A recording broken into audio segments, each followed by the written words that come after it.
নমস্কার বন্ধুরা, আজকে আমি আবারও একটা চা দিয়ে খাওয়ার মতন একটা সুন্দর একটা রেসিপি নিয়ে চলে এসেছি। তো রেসিপিটা বানাতে আমার লাগবে, সবার প্রথমে আমি একটা ডিম নিয়েছি, দিয়েছি তার ভিতরে চিনি, দিয়েছি তেল আর দিয়ে দিলাম স্বাদ মতন লবণ, দিয়ে আমি সমস্ত উপকরণটা ভালো করে ফাটিয়ে নেব। উপকরণটা আমার ফাটানো হয়ে গেছে। এবার আমি এখানে ময়দা নিয়েছি, আপনারা চাইলে আটা দিয়েও করতে পারেন। আমি এখানে 1.5 বাটি ময়দা ইউজ করছি, আপনারা আপনাদের প্রয়োজন মতন ময়দা কিংবা আটা ইউজ করতে পারেন। এবারে আমি ভালো করে ডিমের মিশ্রণের সঙ্গে ময়দাটা ভালো করে মেখে নেব। তো ময়দাটা আমার ভালো করে এখানে আমার মাখানো হয়ে গেছে। এবারে আমি ডোটা আমি একটু রেস্টে রেখে দেব। 15 মিনিট আমি এটা রেস্টে রেখে দেব। তো এখানে আমি এবারে একটা সিরা বানিয়ে নেব। এখানে আমি গুড় নিয়েছি, আপনারা চাইলে এখানে চিনিটাও ইউজ করতে পারেন। এবারে গুড়টা ভালো করে আমি জাল করে নেব। দিয়েছি একটু জল, দিয়েছি একটু দারচিনি আর তেজপাতা দিয়ে ভালো করে আমি নাড়াচাড়া করে নেব। আর দিয়ে দিলাম 2টো লেবু। লেবুটা দিলে কি হবে, খেতে আরও সুন্দর লাগবে। তা গুড়টা আমি ভালো করে জাল করে নিয়েছি। দেখুন, আপনারা চাইলে চিনি দিয়েও এটা করতে পারেন। কালারটা দেখুন কত সুন্দর হয়েছে। তো ফিরে এলাম 15 মিনিট পরে, আমার ব্যাটারটা পুরোপুরি রেস্ট হয়ে গেছে।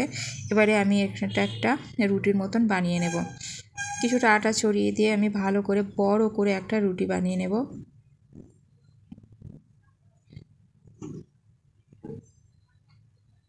এবারে আমি ফোল্ড দিয়ে নেব। ফোল্ডটা দিয়ে আমি আবারও ভালো করে একটা বড় রুটির মতন বেলে নেব।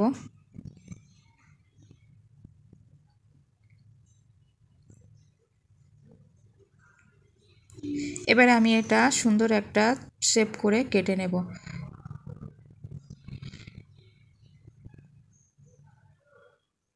তারপর আমি আবারও ভালো করে এটা বেলে নিলাম, নিয়ে একটা ঢাকনার সাহায্যে গোল গোল করে আমি এটা কেটে নিলাম। এক এক করে সমস্ত রুটিগুলো আমি ছোট ছোট করে কেটে নেব। আমার এগুলো কাটা হয়ে গেছে। এবারে সুন্দর একটা ডিজাইনের জন্য আমি একটা সুন্দর ডিজাইন করে নিলাম। আপনারা আপনাদের পছন্দ মতন ডিজাইনটাও করতে পারেন। তো সমস্ত ডিজাইনগুলো আমার তৈরি হয়েছে। আর দেখুন রুটিটা কতটা পাতলা হয়েছে, এতটাই পাতলা করে এটা বানাতে হবে, নয়তো এটা ভালো করে ভাজা হবে না, কাঁচা থেকে যাবে। এবারে একটা একটা করে রুটিগুলো একটার পর একটা আমি সুন্দর করে সাজিয়ে দেব। আমি এখানে 5টা দিয়েছি, আপনারা 3টে করেও দিতে পারেন। এবার আমি একটা ফুলের শেপ দিয়ে নিচ্ছি। দেখুন, জন্য আমি এটা শেপটা দেওয়ার জন্য একটু সাইড দিয়ে কাঠিটা দিয়ে দিয়েছি।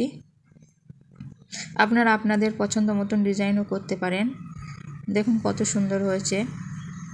একে একে আমি সমস্ত ফুলগুলো বানিয়ে নেব।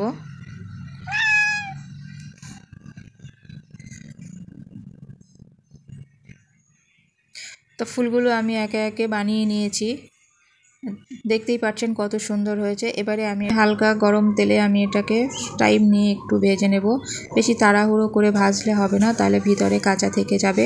এটা টাইম নিয়েই ভাজতে হবে। আপনি যত টাইম নিয়ে ভাজবেন ততটাই দেখবেন ফুলটা খুব সুন্দর একটা ফুলের মতন আকৃতি হয়ে যাচ্ছে। তো দেখুন কত সুন্দর হয়েছে। একদম এটা টাইম নিয়ে ভাজতে হবে, বেশি তাড়াহুড়ো করলে হবে না। দেখুন ফুলটা কতটা সুন্দর হয়েছে, পাপড়িগুলো একদম ছাড়া ছাড়া হয়েছে, দেখতে কতটা সুন্দর লাগছে। আপনারা এটা অতিথি আপ্যায়নে এটা চায়ের সঙ্গে দিতে পারেন, খেলে তো তারা প্রশংসা করবেই। আর বানানো একেবারে সোজা, কম সময়ের মধ্যে এটা বানানো হয়ে যায়। একবার হলেও বাড়িতে ট্রাই করে দেখতে পারেন। তা আমি একে একে এবার সমস্ত ফুলগুলো ভেজে নেব।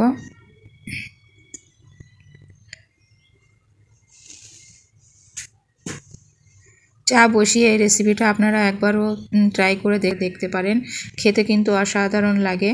আর বানানো তো একেবারে সোজা, অবশ্যই একবার হলেও ট্রাই করে দেখবেন।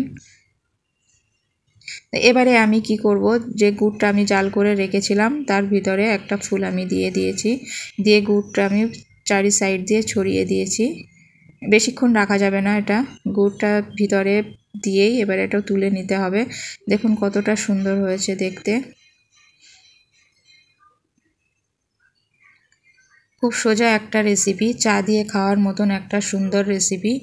দেখেই বুঝতে পারছেন কতটা সুন্দর হয়েছে, আর ভিতর থেকে একদম পুরো মুচমুচে। একবার হলেও বাড়িতে ট্রাই করে দেখবেন। চায়ের সঙ্গে তো অসাধারণ লাগে, চা ছাড়াও এটা আপনারা খেতে পারেন, ছোট বড় সকলেই পছন্দ করবে। একটু ভেঙে দেখাচ্ছি, দেখুন কতটা মুচমুচে হয়েছে, আর খেতে তো অসাধারণ ছিল। তো আমার রেসিপিটা যদি আপনাদের একটু ভালো লেগে থাকে তাহলে আমার চ্যানেলটাকে সাবস্ক্রাইব করে আমার পাশে থাকবেন। আর এখানেই ভিডিও শেষ করছি, আবার দেখা হবে নতুন একটা রেসিপিতে। টাটা।